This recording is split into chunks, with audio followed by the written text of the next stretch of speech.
지적받는 거, 난 책만 받으면 그렇게 좋아. 난 그런 분 계십니까? 예, 왜 그런 질문을 하느냐 이런 표정이죠.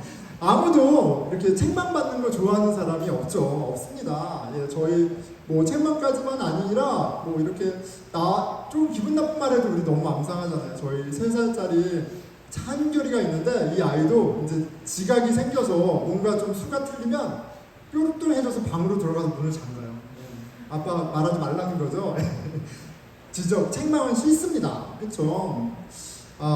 저도 그래요. 저도 정말 싫습니다. 누가 저한테 바른 말 하면 그렇게 싫어요. 예. 기억하십시오. 저 싫어합니다. 제가 금요일부터 이제 오늘까지 한 달에 이제 한 번 주말인데 이번 주말이었어요. 이제 주말이었는데 제가 이제 군인들과 같이 시간을 보내는데요. 사진을 보여주시면 아름다운 사진 하나 있죠. 짠. 네. 지금 오전에 같이 예배드리고 이렇게 해맑은 표정으로 이렇게 사진 찍었습니다. 예, 준이 아니라 줄라인데 잘못 나오는. 예, 하는데 저것은 이제 아름다운 모습이고요. 예, 제가 금요일날 굉장히 마음이 상하는 일이 있었습니다. 뭐였냐면 이렇게 아침마다 포메이션 인원 점검을 하거든요. 포메이션을 하는데 이제 서 있었는데 포메이션 끝나고 이렇게 돌아갔는데 제가 실은 지금은 굉장히 단정한데 어쩌다 보니까 머리를 다 못 감고 갔어요. 그래서 여기 머리카락이 좀 삐져나왔었는데 이렇게 이제 포메이션 끝나고 이렇게 가는데 누가 뒤통수에다 대고 이렇게 얘기한 Sir, your hair 이렇게 딱 얘기하는 거예요. 예, 누가 이렇게 얘기하더라고요. 그 머리 왜 안 깎았냐는 거잖아요. 머리 나왔다 이렇게 지적을 저한테 하더라고요. 자, 그런데 군대에서는 포멀리티가 되게 중요해요. 뭐 옷이 삐뚤어져 있거나 나와 있거나 막 이러면 서로 커렉트 해주게 되어 있어요. 이게 실은 아미 컬치스이기 때문에 해줘야 되는 거예요. 그러니까 그분이 저한테 Sir, your hair 이렇게 해서 이제 리마인드 해주는 게 나쁜 게 아니라 그 사람이 해야 하는 거예요. 그리고 그분이 스몰 그룹 리더였기 때문에 우리 퍼튼 리더였기 때문에 해야 돼요. 예. 그런데 이제 좀 제가 기분 나빴던 건 그분이 저보다 랭크가 계급이 낮으세요. 그러니까 이제 한국 정서상 기분이 나빴는지 어쨌든 이렇게 하는데 기분이 굉장히 나쁘더라고요. 예. 나도 알고 있는데 나도 찜찜한데 그걸 꼭 이렇게 말하니까 기분이 나빴습니다. 그런데 이제 기분이 나쁜 정도가 아니라 이제 이런 생각이 드는 거죠. 야, 너는 잘해? 막 이런, 너는 완벽해? 이런 생각이 막 마음에서 들고, 야, 너 나중에 실수 안 하나 보자. 막 이런 생각이 막 제 안에 드는 거예요. 뭐 이런 유치한 생각이 머릿속에 맴듭니다. 내가 잘못했고, 그쵸? 빨리 개선해야 하는 것을 알아도 누가 이렇게 커렉트하고 리뷰하면 기분이 별로 안 좋아요. 별로 안 좋습니다. 자, 이제 금요일날 그런 일이 있었습니다. 그리고 이제 토요일날이 됐어요. 토요일날에 또 포메이션을 갔는데, 예, 또 해프닝 한 가지 더 있었어요. 포메이션 하면 드레스 바이 드레스라고 이제 정렬하는 게 있거든요. 근데 원래 잘 안 합니다. 예, 파트타임들이어서 막 그렇게까지 안 하는데, 막 이제 같이 줄을 맞춰요. 줄을 맞췄는데, 제가 아무래도 이제 계급이 있다 보니까 좀 군기가 빠진 거죠. 약간 비스듬하게 이렇게 하고 있었어요. 예, 제가 잘못했는데, 그 똑같은 그 루테넌이 오셔왔는데 저를 푸시하는 거예요. 딱 미는 거예요. 예, 잘 쓰라는 거죠. 딱 미는 거예요. 근데 갑자기 제 안에서 분노가 이렇게 나를 밀어! 네가 감히! 이렇게 막 이렇게 하는 거예요. 자, 그런데 이번에는 그분이 잘못하셨어요. 왜냐면 제가 랭크가 더 높기 때문에 좀 카인드하게 해야죠. 나이스하게 해야죠. 근데 그분이 잘못한 거예요. 그래서 포메이션에 서 있는데 여기 속이 부글부글 끓으면서 내가 그냥 넘어가지 않으리라. 이렇게 이제 하는 거예요. 내가 이거를 꼭 얘기해야겠다. 내가 이걸 해야겠다. 이 생각이 나를 밀어? 막 이런 생각이 드는 거죠. 자, 그런데 뭐냐면 이렇게 막 이제 화가 나고 이제 내가 이거를 이제 얘기를 해야 돼. 그런데 막 이렇게 긴장이 되니까 아드레날린이 막 올라오니까 손이 벌벌벌 떨리는 거예요. 손이 떨리고 막 다리도 약간 떨리고. 그런데 이런 좀 없어 보이잖아요. 막 말을 하는데 막 떨면서 얘기하면 없어 보이잖아요. 그래서 제가 breathe in, breathe out 막 이렇게 하면서 내 속으로 하고 했는데도 계속 떨려요. 근데 어쨌든 제가 이제 이거는 그냥 넘어갈 수 없으니까 포메이션 끝나고 갔는데 제가 LT come here 이렇게 해서 LT가 이제 중이거든요. 그래서 LT come here 이름도 안 불렀어요. 그래서 딱 하고 제가 you pushing me? It's not nice 이렇게 얘기했어요. 저 굉장히 멋지게 얘기하고 싶었는데 너무 긴장하니까 이게 말이 제대로 안 나오는 거예요. 그래서 이게 멋지게 생각했거든요. 그런데 나온다는 말이 이순난 나이스 이렇게 나왔어요. 아 근데 이제 말하고도 제가 뭐야 이순태 왜 이렇게 멋없게 얘기해 막 이렇게 하는 거예요. 이게 얼마나 긴장했으면 그랬겠어요. 말하는데도 이제 계속 이제 떨림이 있었습니다. 네, 그런데 이제 아무래도 본인이 잘못된 걸 아셔서 그런지 약간 이제 눈빛이 이렇게 룩다운하는 거였는데 갑자기 고양이 눈빛으로 딱 바뀌었어요. 그래서 아 미안해 내가 잘못했어 이렇게 하시더라고요. 근데 뭐를 얘기하려냐면 그 금요일과 토요일 경험을 하면서 제가 누가 나를 지적하는 것도 너무 싫어. 그런데 누군가를 챌린지하거나 컨프런트 하는 것도 아 이게 쉬운 게 아니에요. 언제 적어도 저는 너무너무 힘듭니다. 네, 너무너무 힘든 겁니다. 그런데 오늘 디도서를 제가 묵상하면서 우리가 이제 지난주에 디도서였잖아요. 티투스를 보면서 보니까 책망하라고 하세요. 리더는 책망해야 된다라고 얘기하세요. 교회 리더가 이 책망하는 역할이 얼마나 중요한지 거듭거듭 말씀하십니다. 그리고 보니까 이 책망이 건강한 교회의 사인이기도 해요. 에비던스이기도 해요. 정말 그런가요? 오늘 말씀을 통해 우리 보스턴 늘품교회 성도 모두 이 책망의 가치, 책망이 왜 건강한 교회에 꼭 필요한가? 왜 리더는 책망해야 하는가? 깨닫는 은혜가 있기를 조심스럽게 떨리는 마음으로 기대해 봅니다. 자, 디도서는 바울이 디도 개인에게 보낸 퍼스널 레터인데 형식은 그렇지만 사실 디도가 사역하는 모든 교회가 함께 듣도록 내용이 짜여져 있습니다. 디도에게 얘기하고 있지만 디도에게 섬김을 받고 있는 디도가 사역하는 그리스도인들에게 얘기하는 거예요. 디도에게는 이런 미션이 있어. 이런 미션이 있고 그냥 사역하는 게 아니라 내가 사도인 내가 하나님의 종인 내가 어사인한 나를 미션이야. 나를 대신해서 하는 거야. 이걸 강조하고 있어요. 자, 5절에 어떤 미션을 줬는지 얘기하고 있습니다. 내가 너를 그레데에 남겨둔 이유는 바울이 디도에게 얘기하고 또 이제 디도가 목양하는 사람들에게 얘기하는 거죠. 남은 일을 정리하고 내가 명령한 대로 각 성에 장로들을 세우게 하려 함이니. 자, 여기에는 두 가지를 맡겼구나 알 수 있습니다. 하나는 남은 일을 정리하고, 그러니까 바울이 그레데에 있었는데 바울이 미처 하지 못한 그 일들이 있었던 거예요. 그러니까 그거를 너가 좀 잘 마무리하고, 그리고 또 한 가지는 뭐예요? 각 마을마다 장로들을 세워라. 교회 리더십을 세우는 겁니다. 자, 그런데 남은 일을 정리하고, 이제 이 정리하다라는 이제 그 헬라어에 어떤 말이 있냐면 커렉팅한다는 말이 있어요. 바로 잡는다라는 뜻이 있습니다. 그러니까 바울이 있을 때 바로 잡지 못한 것들이 좀 있었어요. 꼭 바로 잡아야 되는데 바로 잡지 못한 것들이 있고 그걸 바로 잡아야 돼요. 그래서 지금 디도를 통해서 그거를 바로 잡으라고 얘기하는 거예요. 그리고 장로들을 세우라고 얘기하는 거예요. 자, 이 해석은 바른 교훈을 강조하고 잘못된 교훈을 책망하는 디도서 전체 맥락하고 잘 맞아 있습니다. 그리고 이제 좀 볼 텐데요. 이렇게 같이 볼 수도 있습니다. 바울이 디도를 통해서 마을마다, 교회마다 장로들을 세우는데 그 장로들을 세우는 중요한 이유 중에 하나가 바로잡기 위함이에요. 그러니까 디도에게만 그 잡이 있는 게 아니라 디도가 세워야 할 장로들도 동일하게 바로잡는 그 미션을 부여받는 것을 우리가 확인할 수 있습니다. 자, 디도서 1장 9절에 장로들의 역할이 이렇게 나와 있죠. 믿은 말씀의 가르침을 그대로 지켜야 하리니 이는 능히 바른 교훈으로 권면하고 거슬러 말하는 자들을 책망하게 하려 함이라.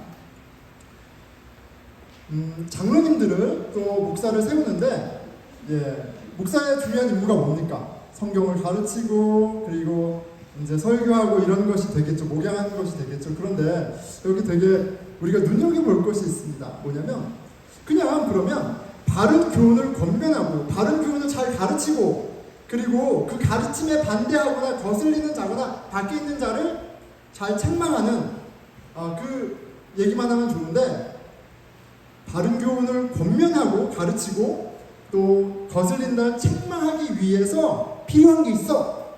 한 가지를 우선적으로 얘기하는 뭐냐면, 밑분 말씀의 가르침을 그대로 지켜야 하리니 말씀을 사는 사람이어야 해요. 사람.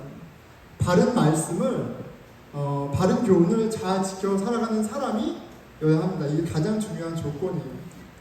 그리고 역할입니다. 교훈을 잘 살아나가고 그 삶을 바탕으로 권면하고 그 삶을 바탕으로 거스리는 자를 책망하는 거예요. 자, 여러분, 우리 가운데 바른 교훈에 거스리는 자에게 책망하는 리더가 있습니까? 우리가 배운 바른 교훈은 무엇입니까? 우리가 배운 바른 교훈은 오직 믿음으로 전적인 하나님의 은혜로 예수 믿는 자 하나님의 자녀가 된다라는 가르침이에요. 이게 우리가 배운 교훈입니다. 우리의 아이덴티티, 우리의 밸류는 복음 안에 있다. 하나님의 은혜를 통해서 부어진 믿음으로 값없이 받은 너무나 값진 거기에 있다. 이게 우리가 배운 교훈입니다. 이 교훈에 거슬리는 것을 책망한다는 게 무슨 말이겠어요? 나의 아이덴티티, 나의 정체성과 가치를 이 바른 교훈이 아니라 다른 곳에서 찾는 형제 자매에게 그건 아니다. 너의 정체성은 예수 안에 하나님 자녀됨이야. 너의 가치는 하나님 딸, 하나님 아들에 있는 거야. 너의 학위, 너의 프로페션, 너의 돈, 너의 무엇이 아니야 라고 이렇게 커렉팅해주는 그런 리더가 우리 가운데 있습니까? 제가 그 역할을 제대로 하고 있나요?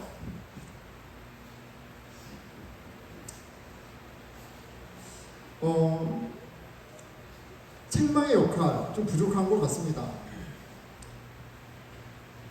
그런 우리에게 사도 바울 선생님이 말씀하시는 거예요. 교회 리더들아, 책망하라.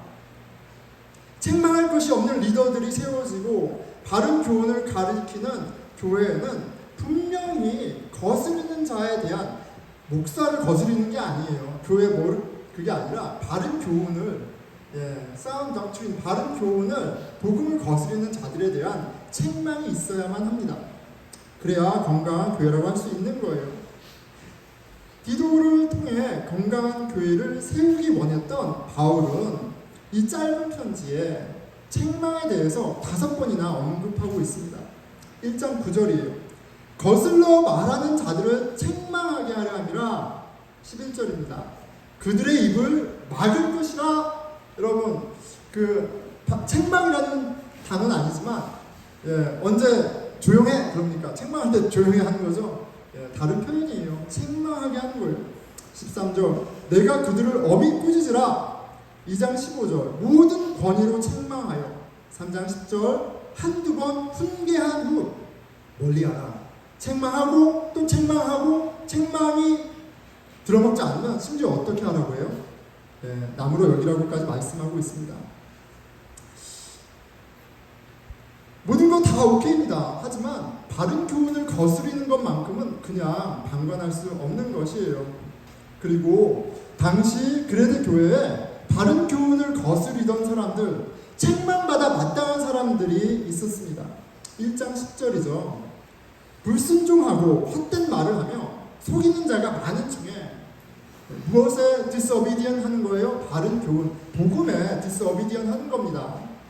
헛된 말을 하며 바른 교훈 이외의 것이 마치 무엇이냐 말하는 거예요.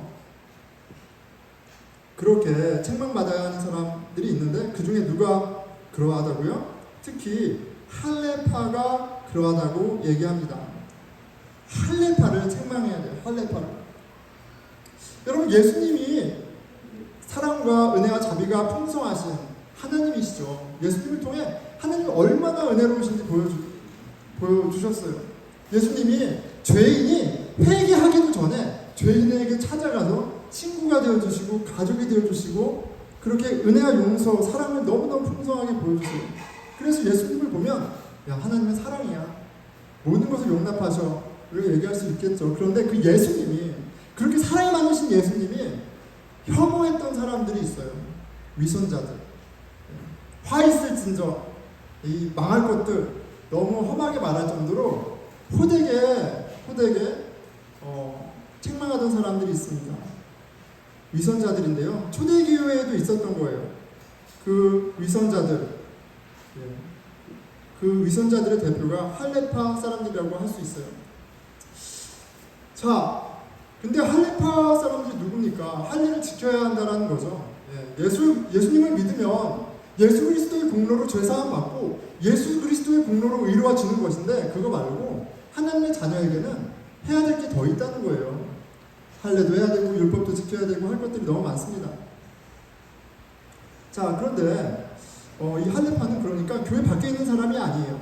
교회 안에 있는 사람입니다. 성경을 모르는 사람이 아니에요. 모태신앙입니다. 그리고 모태신앙 정도가 아니라 종교생활을 굉장히 열심히 하는 사람들이었어요. 구약의 모든 율법을 경건하게 지켜야 한다고 주장했던 사람들입니다. 보통 열심히 있던 사람들이 아니에요. 할례를 지켜야 되고 정결 예식도 지켜야 되고 안식일도 지켜야 되고 헌금도 내야 되고 다 지켜야 했던, 금식도 하고 다 해야 했던 사람들입니다. 하지만 그것 자체가 그리스도 안에서는 우리 신앙의 복이고 선물일 수 있지만, 오직 믿음으로 하나님의 전적인 은혜로 구원 받았다라는 이 바른 교훈, 이것에서 벗어나게 되면 오히려 바른 교훈을 헷갈리게 하고 어그러뜨리는 그런 나쁜 교훈, 거짓말이 되는 거예요. 여전히 구약의 율법을 다 지켜야 한다고 주장하는 사람들이라면 그들이 아무리 종교적인 열심으로 신앙생활을 해도 실은 바른 교훈을 거스리는 책망받아야 할 사람들입니다. 자, 그런데 지금으로 치면 이런 거예요.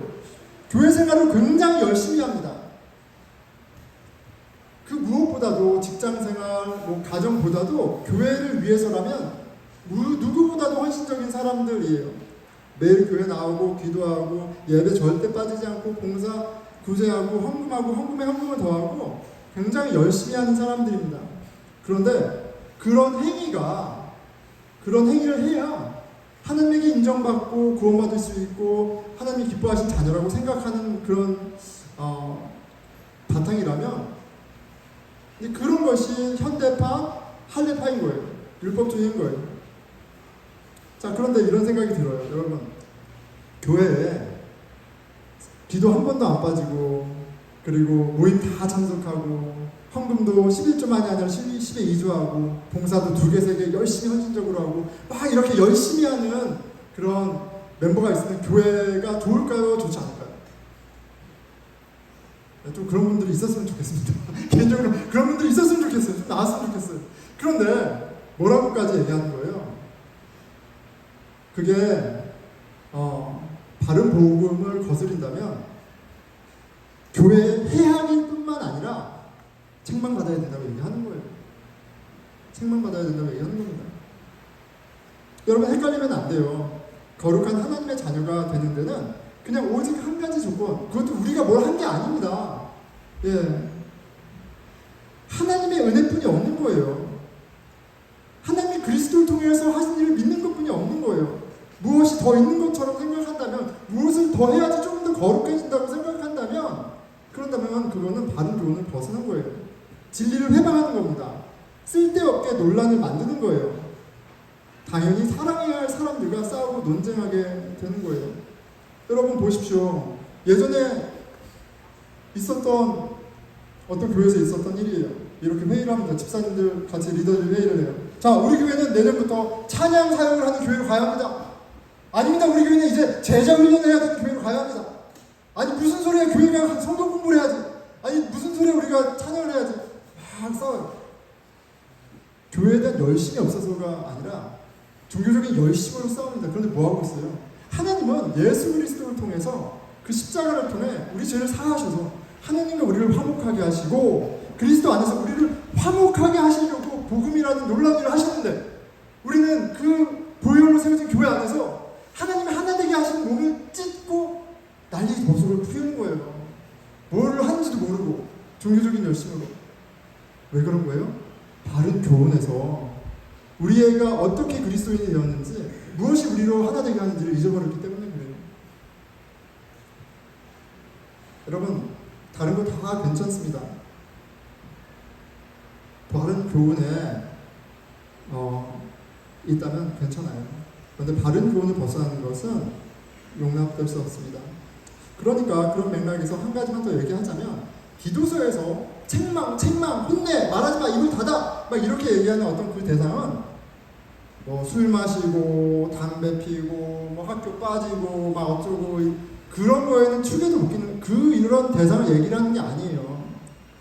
여러분 늦잠 자서 교회 주일에 못 나오면 책망 받아야 됩니까? 말아야 됩니까? 네, 밑에서 우리 선생님 예배 드리는데 한 분이 그러더니 목사님 일찍 자야죠. 전날 일찍 자야죠. 늦으면 어떡해요? 이렇게 얘기하시죠. 예. 주님께 드리는 예배가 우리에게 큰 복이기 때문에 안타까운 일이에요. 그런데 지금 그렇게 종교적인 것 열심히 부족한 사람을 책망하는 게 아니란 말이에요. 우리는 매일 말씀 묵상을 강조하는 교회입니다. 그런데 만약에 우리가 큐티를 일주일에 몇 번 했느냐에 따라서 신앙의 어떤 성숙이나 신앙생활을 이렇게 이벨리를 한다면 그것은 부지불식간에 오직 하나님의 전적인 은혜로 구원받았다는 교훈보다 무언가 더 중요한 것을 우리가 전통으로 우리의 종교생활을 갖고 있는 거예요. 그러면 책망받아야 하는 거죠. 3장 9절입니다. 그러나 어리석은 변론과 족보, 이야기와 분쟁과 율법에 대한 다툼은 피하라. 이것은 무익하고 헛된 것이라. useless and worthless. 이 변론, 족보, 이야기, 분쟁 이것이 교회 밖에 있는 걸 얘기하는 게 아니에요. 이게 다 성경에 관한 내용이고 어떤 교리가 더 중요하고 어떤 사역이 더 중요하고 이런 이야기, 어떤 간증이 더 대단하고 다 이런 이야기입니다. 그런데 이런 것들이 다 쓸데기 없는 거라고 해요. useless and worthless. 바른 교훈에 서 있지 않으면 useless and worthless. 심지어 이렇게까지 얘기해요. 10절. 이단에 속한 사람을 한두 번 훈계한 후에 멀리하라. 좀 충격적인 겁니다. 여러분 여기서 얘기하는 이단은요 신천지, 영생교, 통일교가 아니에요. 이런 사람들은 그냥 기독교가 전혀 다른 애들이에요. 전혀 완전히 구분이 됩니다. 전혀 다른 애들이에요. 근데 여기서 얘기하는 이단은 교회 안에 그 전통 보수적인 신앙을 갖고 있다라고 하는 교회 안에 할례파들을 얘기하는 겁니다. 율법을 갖고 논쟁하는 사람들, 누가 더 신앙이 좋은지 경쟁하는 사람들, 자기파 만드는 사람들, 이 사람들을 가리켜 교회가 멀리해야 할 이단이라고 한국 성경은 번역을 하고 있어요. 영어로는 디비전이라고 되어 있어요. 다른 사람이 이단이 아니라고. 바른 교훈을 거스리는 그 종교의 신앙에 열심히 누군가가 바로 책망받아야 할 이단입니다. 이런 이들이 자신의 열심으로 교회를 무너뜨리고 흔들어 놓습니다. 그리고 바른 교훈을 잘 권면하고 이런 것을 바른 교훈을 거스리는 그런 신앙의 모습들을 잘 캐치하고 책망하는 것이 리더의 역할이고 교회에 굉장히 중요한 건강한 교회에 굉장히 중요한 증거가 되는 것이에요. 교회 리더는 그렇기 때문에 책망의 역할을 잘 감당해야 합니다. 그것이 얼마나 잘할 수 있고 없고를 떠나서 이런 역할이 있다는 거예요. 자, 그런데 과연 누가 다른 사람의 신앙을 판단하고 감히 책망할 수 있을까? 이런 생각을 더 해야 돼요. 여러분은 목사가 얘기하면 다 바른 말이고 목사님이 얘기하면 다 수긍이 갑니까? 저는 그렇지가 않아요. 저는 청년 때 그렇지 않았습니다. 아무리 목사님이 하라고 해도 목사님이 얘기한다고 해서 그 말씀을 다 듣지 않았어요. 저를 보니까 그렇습니다. 그런데 보니까요, 디도서를 보니까 사도 바울도 이걸 너무 잘 알았어요. 장로가 된다고, 목사가 된다고, 리더가 된다고 그 사람이 바른 교훈을 잘 가르치고 잘 책망할 수 있는 게 아니라는 것을 바울이 너무 잘 알았어요. 그래서 리더를 세우는 조건에 이 조건을 가장 중요하게 두 번 언급합니다. 이 조건에 부합해야지 바른 교훈도 가르칠 수 있는 거고 바른 교훈을 거스리는 자를 책망할 수도 있어요. 이 조건이 뭡니까? 책망받을 것이 없는 사람이에요. 책망받을 것이 없는 사람. 진리의 말씀을 살아가는 사람이 권면하고 책망해야 먹히는 거예요. 삶 가운데 믿음과 신앙이 일치하지 않으면 그리스도의 향기가 나지 않으면 먹히지 않는 겁니다. 이걸 너무 잘 알고 있었고요. 분명하게 보여주고 있죠. 그런데 이거는 어떤 면에서 여러분 그냥 커먼 센스예요. 뭡니까? 제가 운전을 하는데 저희 아이들하고 운전을 하는데 뭐 빨간불 노란불을 한 번도 지키지 않고 운전을 해요. 막 욕하면서 운전을 해요. 근데 때가 돼서 아이들을 이제 운전을 가르쳐줘야 돼요. 근데 애들한테 신호등 잘 지켜라, 교통법 잘 지켜라 이렇게 아무리 가르쳐 권면하고 잘못하면 책망한다 한들 그걸 듣겠어요? 속으로 비웃겠죠. 내가 스위밍 인스트럭터야. 수영을 가르치는 분이야. 그런데 수영을 못해. 근데 어떻게 인스트럭터가 됐어? 그래서 책을 보고 레지스터 한 사람들 모아놓고 자 수영은 이렇게 하는 겁니다. 자 이렇게 해보세요. 라고 얘기를 하면 내가 수영을 못해. 그러면 지금 등록한 사람들이 어떻게 하겠어요? 다 캔슬하죠. 다 수업 드랍오프 하는 거죠. 책망할 것이 없는 사람이 바른 교훈에 부합하는 삶을 사는 사람이 바른 교훈을 권면할 때 그게 먹히는 것이고 바른 교훈을 거스린다는 사람은 책망할 때 책망도 받아들여지는 거예요. 그러니까 리더인 장로님, 목사님, 집사님들은 내가 바른 교훈에 합당한 삶을 제대로 살고 있는가를 먼저 점검해 봐야 됩니다. 내가 살지 못하는데 그것을 책망할 수 없어요. 여러분 보스턴에 우리가 있지만 우리는 그리스도인입니다. 우리는 복음 안에 소망이 있는 사람들이에요. 복음 안에 아이덴티티와 밸류가 있는 사람들이에요. 우리가 왜 보스턴에서 행복합니까? 여러분 학교 때문에, 직장 때문에, 여러분 친구들 때문이 아니에요. 그건 다 선물이죠. 어디셔널 기프트. 그런데 우리가 만족하고 감사하고 찬양하는 건 우리가 하나님 자녀됐기 때문이에요. 이게 바른 교훈이 우리에게 가르쳐주는 겁니다. 그러면 이 바른 교훈대로 살아야죠. 우리가 노래하는 이유, 우리가 기뻐하는 이유, 우리가 즐거워하는 이유가 복음이어야 해요. 그런데 그런 바른 교훈에 따라 살지 않으면 아무리 복음을 외친다 한들 씨앗이 안 먹히는 거예요. 나한테는 나의 프로페션이 중요하고 나의 연봉이 중요하고 내가 잘 먹고 잘 사는 게 중요한 사람이면 그런 삶을 어떻게 바른 복음을 전합니까? 권면이 안 됩니다.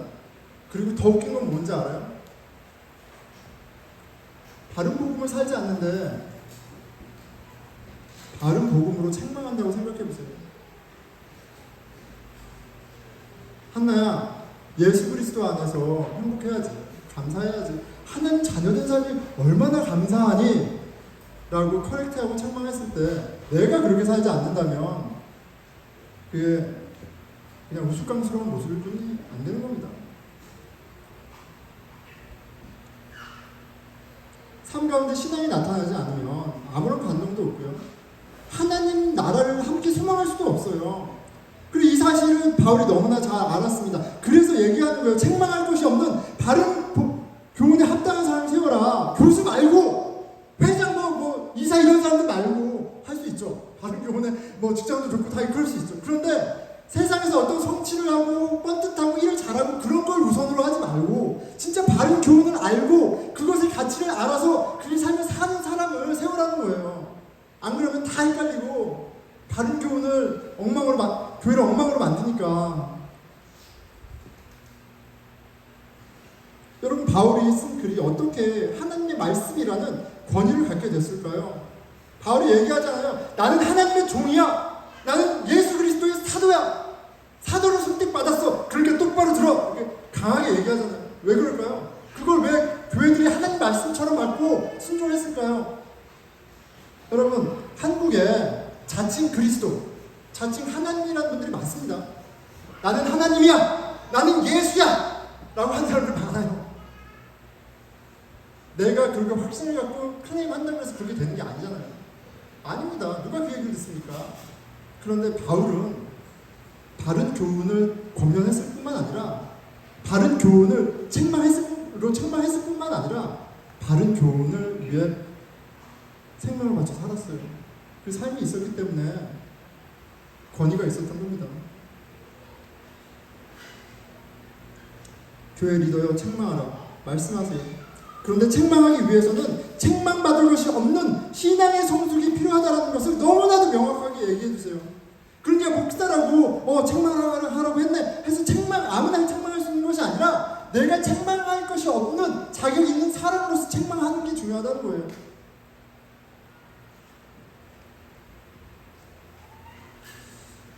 그런데 문제가 있죠. 뭐냐면 저만 봐도 책망받을 게 너무 많아요. 제가 신앙생활하고 목회 이렇게 했지만 여전히 나에게 책망받을 게 많습니다. 부인할 수가 없어요. 저 유튜브 좋아합니다. 스마트폰 뭐 거의 너무 달고 살아요. 저희 딸들이 책망합니다. 아빠 나보고 얘기해야지. 딸이 중에 전화기가 중에 책망 받습니다. 아빠 아무래도 중독인 것 같아. 중독. 근데 제가 애들한테 왜요? 핸드폰 하지 말라고 그러거든요. 유튜브 애들은 보지도 못합니다. 저만 봐요. 그냥 아주 작은 단편이지만 아니 나 같은 사람이 어떻게 바른 교훈을 권면하고 또 바른 교훈에 거스르는 사람을 책망할 수 있을지 그런 생각을 하게 됩니다. 부끄럽죠. 그런데 디도서에 너무너무 재미있는 너무너무 감사한 말씀이 있습니다. 왜냐하면 하나님은 보니까 교회 리더들을 세울 때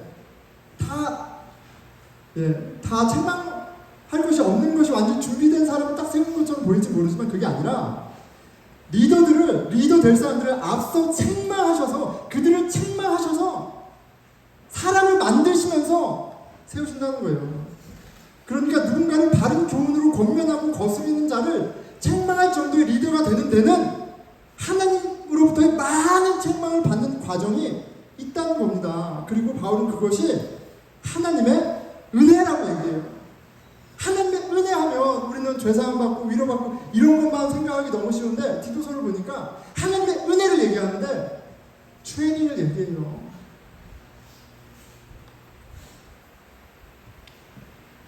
그치. 리더가 되는 것도 책망받을 것이 없는 사람이 되는 것도 하나님의 열심이요.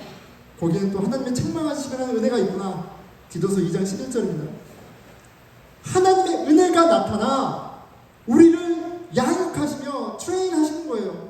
경건하지 않은 것과 이 세상 정욕을 다 버리고 신중함과 의로움과 경건함으로 이 세상을 살고 내가 똑똑하고 내가 의지가 있고 내가 열심히 있어서 복음에 합당한 삶을 사는 것이 아니라 하나님의 은혜가 나를 트레인하는 거예요. 나로 하여금 정욕을 벗어버리게 하고 나로 하여금 경건한 삶을 살게 하는 거예요. 책망 또한 하나님의 은혜입니다. 여러분 신앙생활 가운데 말씀 묵상 가운데 찬양 가운데 예배 가운데 성경 공부 가운데 하나님이 책망하신다면 그것 또한 은혜인 거예요.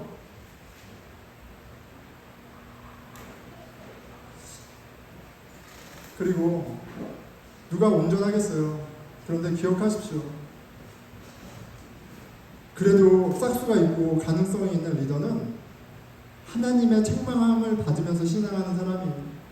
자신의 잘못이 노출되고 지적받았을 때 인정하고 괴로워하고 더 큰 은혜를 구하는 그런 자세와 신앙의 여정을 갖는 형제 자매들이 우리 교회 공동체에서 집사로, 장로로, 목회자로 계속해서 세워지는 저 사람이 하나님이 제대로 책망하고 계시고 책망을 받고 있는지 또 보는 그런 우리 교회가 또 됐으면 좋겠습니다. 말씀 맺겠습니다. 말씀 맺을게요, 여러분. 자, 며칠 전에 한 자매가 서부에서 보스턴을 방문했습니다. 11년도 더 됐네. 한 14년 전에 보스턴 칼리지에서 석사를 공부하던 친구예요. 그때는 저도 싱글이었습니다. 저기 우리 홍성환 집사님, 제 아내도 싱글이었어요. 그때 이제 이렇게 싱글이었던 때예요. 그때 있던 자매예요.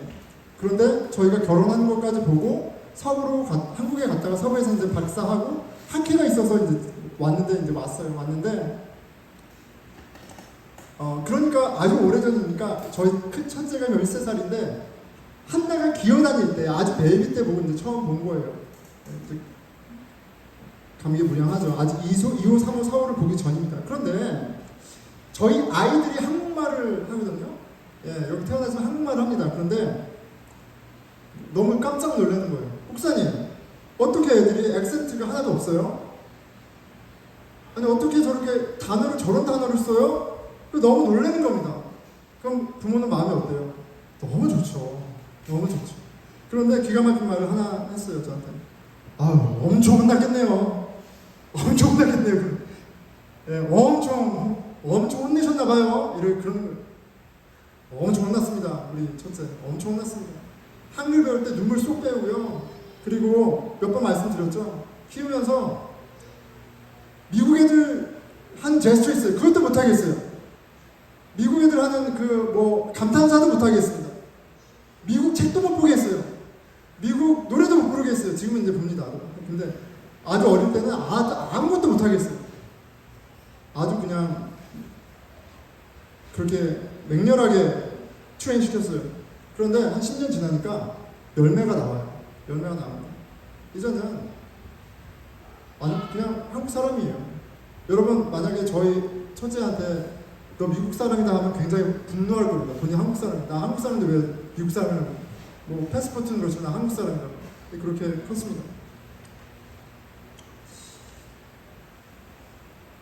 그런데 여러분 제가 서두에 얘기했지만 저는요 누군가를 책망하고 커렉팅하고 이런 걸 굉장히 힘들어하는 사람이에요. 되게 어려워하는 사람입니다. 제가 여러분들하고 같이 신앙생활 하지만 제가 막 그렇게 하는 거 많이 못 보실 거예요. 저 굉장히 용기가 많이 필요해요. 그런데 제가 제 딸한테 굉장히 단호하게 진짜 빈틈없이 그렇게 했거든요. 도대체 나는 어떻게 그렇게 집요하게 권면하고 이 아이에게 책망한 것일까 생각해 봤는데요.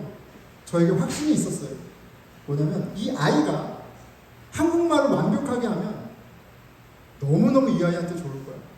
엄마 아빠는 영어를 잘 못하는데 아이가 언어가 안 되면 우리가 사랑해도 사랑할 수 없잖아요. 그럼 아이가 한국말을 잘해야죠. 그리고 한국말을 함을 통해서 하나님이 한국 사람을 주신 선물들 누릴 수 있잖아요. 이것이 확신이 강했어요. 내 사랑하는 딸이 더 복된 삶을 살기 원했고요. 그리고 한국어가 굉장히 중요한 선물이라는 확신이 있어서 그 확신 때문에 집요하게 아이를 달달달달 볶았습니다. 그런데 생각했던 것 그 이상으로 잘 나왔어요. 자, 그런데 우리 하나님도 사실 그러세요. 히브리서 12장 6절입니다. 주께서 그 사랑하시는 자를 징계하시고 그가 받아들이시는 아들마다 채찍질 하시니라. 하나님은 좋은 아버지이시고 어머니세요. 하나님의 은혜가 위로도 하시고 책망도 하십니다. 우리가 책망받지 못하면 뭐가 뭔지 몰라요. 하나님의 자녀됨이라는 가치, 아이덴티티, 밸류를 경험하지도 못하고 누리지도 못해요. 하나님 자녀답지 못한 모습은 커렉트되고 책망받아야 돼요. 근데 맨날 혼나라는 얘기가 아니에요. 하나님 자녀로 살면, 하나님 나라를 누리고 살면 이 세상이 줄 수 없는 평강과 기쁨과 너무너무 좋은 것이 있기 때문에 하나님 아버지가 집요하게 책망하세요. 집요하게 마음을 괴롭히세요. 집요하게 하나님 자녀답게 살게 요구하세요. 제가 여러분들을 제 딸 사랑하는 것만큼 사랑하지 않는 것 같아요. 저는 하나님이 자녀 삼아주셔서 너무 좋거든요. 하나님 나라 말고는 살 이유도 없어요. 뭐 좋은 게 있다고요. 확신이 있습니다. 내 아이들이 하나님 믿는 게 너무너무 중요해요. 무슨 대학 얘기하면 짜증납니다. 그래서 짜증나는 것 같아요. 그런데 이런 확신도 있고 있는데 저희 아이들은 달달달 볶는데 권면하고 책망하는데 여러분들에게는 그 정도는 하지 않아요. 왜일까? 겁나기도 하고요. 그만큼 사랑하지 않는 건지 모르겠습니다. 하나님이 디도서를 통해서 바른 교훈을 전할 뿐 아니라 바른 교훈에 거스리는 자녀들이 있으면 잘 책망하라고 하세요. 그 역할을 저와 우리 서로 함께 감사함으로 해나가는 저와 여러분이 되었으면 좋겠습니다. 그런데 저를 보니까요, 하나님이 제가 하지 않아도 여러분 한 사람 한 사람을 자녀 삼으셨기 때문에 직접 말씀하세요. 직접 복음을 가르쳐 주시고 직접 책망하시기도 하시고 하나님 너무 좋은 하나님이시잖아요. 그러니까 하나님이 말씀을 통해 여러분들 책망할 때 여러분들을 괴롭힐 때 그냥 나 믿음 없어 이렇게 너무 괴로워하지만 말고 아버지가 나를 이렇게 사랑하시는구나. 하나님이 나에게 나를 포기하시지 아니하시는구나. 이런 그 은혜를 경험하기를 축원합니다. 우리 같이 기도하겠습니다.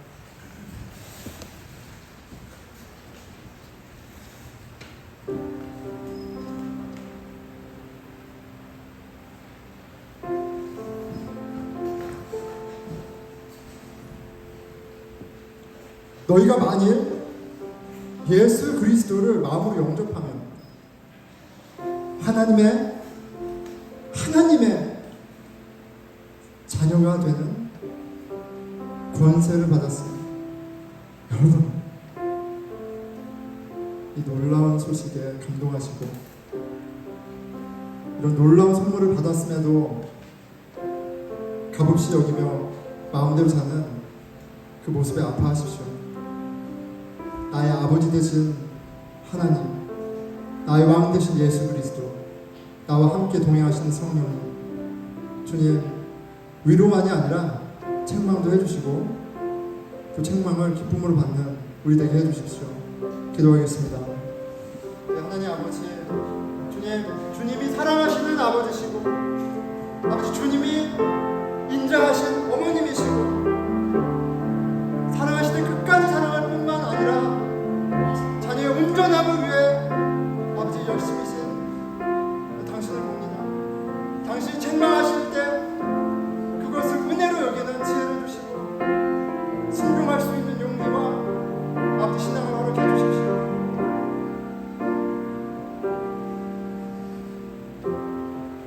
네, 우리 공동체를 위해서 기도하겠습니다.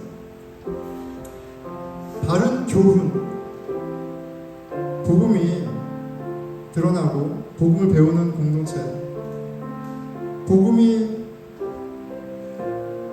얼마나 소중한지 경험되어진 공동체, 복음을 사는 공동체 되게 하여 주십시오. 하나님의 은혜가 우리를 자라나게 하는 일을 기대하게 하시고, 자라남에 따라 하나님의 좋으심을 더욱더 누리는 공동체 되게 해주십시오. 우리가 같이 공동체를 위해서 기도하겠습니다. 예, 하나님 아버지 주님, 저희들이 연약하고 참 무지하고 고집스럽습니다. 그런 우리를 당신의 집으로 모아주셔서 감사합니다. 아버지, 당신이 직접 붙들어주시고 일으켜 세워주시고 때로는 공연하시고 때로는 책망하시며 아버지 주님, 우리를 자라나게 하시는 공동체 되게 해주십시오.